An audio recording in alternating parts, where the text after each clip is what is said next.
नमस्कार, देशोन्नती संपादकीयमध्ये मी ऐश्वर्या शिंदे आपलं स्वागत करते।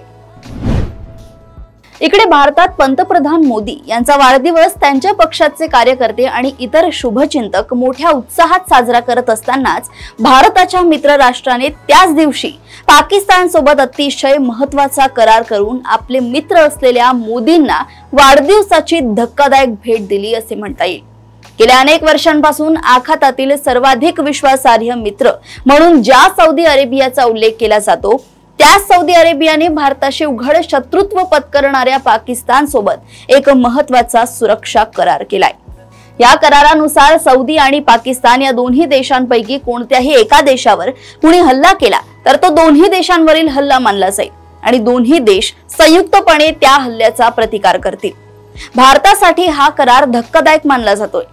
पुढच्या काळात पाकिस्तानने पुलवामा किंवा पहलगाम सारखी कुरापत पुन्हा काढली आणि भारताने प्रत्युत्तरात ऑपरेशन सिंदूर सारखी कारवाई केलीच तर या करारानुसार सौदी अरेबिया पाकिस्तानच्या मदतीला धावून येईल। इस्लामी देशांमध्ये पाकिस्तान वगळता अन्य कोणाहीकडे अण्वस्त्र नाही। त्यात अलीकडील काळात इस्रायलची वाढती आक्रमकता पाहता इस्लामी देशांना आपल्या सुरक्षेची काळजी वाटू लागली आहे। हे देश आता आपल्या सुरक्षेसाठी अमेरिकेवर विश्वास ठेवायला तयार नाही। कदाचित त्यामुळे सौदीने पाकिस्तान सोबत हा करार केला असावा असं बोललं जातंय। सौदीने हा करार भारताला अडचणीत आणण्यासाठी नाही तर आपापल्या सुरक्षेची तजवीज करण्यासाठी केलाय।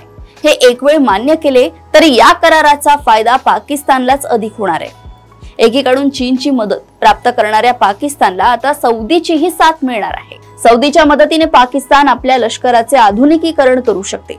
सौदीच्या पैशातून अधिक अत्याधुनिक शस्त्रास्त्रे पाक विकत घेण्याची शक्यता आहे। या पृष्ठभूमीवर भारताला आपल्या सुरक्षा तयारीचा फेर आढावा घेणे क्रमप्राप्त ठरते। यातून पुढे काहीतरी मार्ग नक्कीच निघेल, परंतु सध्या तरी हे बर्थडे गिफ्ट चांगलंच चर्चेत आहे। अशाच घडामोडी व अपडेट सोबत पुन्हा भेटूया देशोन्नती संपादकीयमध्ये। बघत रहा देशोन्नती। नमस्कार।